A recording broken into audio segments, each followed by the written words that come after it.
It was a gloomy autumn evening when Emily and Mark decided to move into their new house on Willow Street. The house, a towering Victorian mansion, stood as a looming presence on the quiet, tree-lined avenue. The real estate agent had mentioned the property's history, tales of strange occurrences and eerie apparitions, but they had dismissed them as mere folklore. They were drawn to the house's grandeur, ignoring the nagging feeling that they weren't alone. The first night was restless. The wind howled through the ancient trees surrounding their home, casting eerie shadows on the walls. Emily tossed and turned in bed, plagued by unsettling dreams and whispers in the dark. Mark, on the other hand, woke to find himself standing in the hallway, his body numb, and his mind foggy.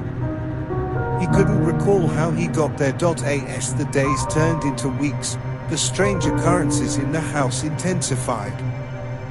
Objects moved on their own, and chilling whispers echoed through the corridors. Emily began seeing a figure in a tattered dress in the corners of her vision, but it always disappeared when she looked directly at it. Mark, too, heard voices beckoning him from the shadows. One evening, as Emily was exploring the attic, she discovered a hidden compartment beneath the floorboards. Inside, she found a diary belonging to a previous resident, Sarah. The entries were filled with accounts of her descent into madness, claiming she had made contact with malevolent spirits dwelling in the house. Emily couldn't help but shudder as she read about Sarah's horrifying experiences. Mark, determined to uncover the truth, began researching the history of Willow Street and the house itself.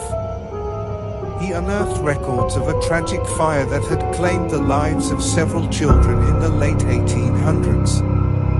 The spirits of these children were said to wander the mansion, seeking vengeance for their untimely deaths.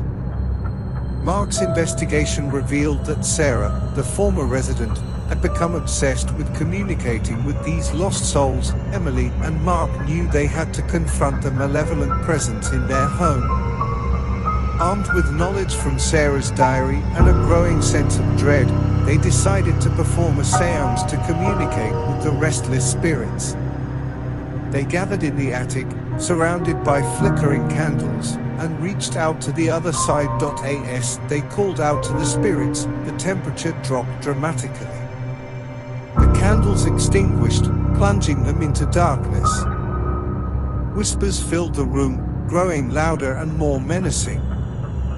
Suddenly, a spectral figure appeared before them, a young girl with hollow eyes and ashen skin. She was one of the children who had perished in the fire. Trembling, Emily and Mark asked the spirit what it wanted. The girl's voice was filled with anguish as she revealed that they were trapped in a never-ending nightmare, unable to move on. They needed closure and forgiveness for the tragedy that had befallen them. Desperate to help, Emily and Mark vowed to find a way to release the trapped souls. They delved deeper into the house's history, uncovering a hidden room in the basement where the children's belongings were stored.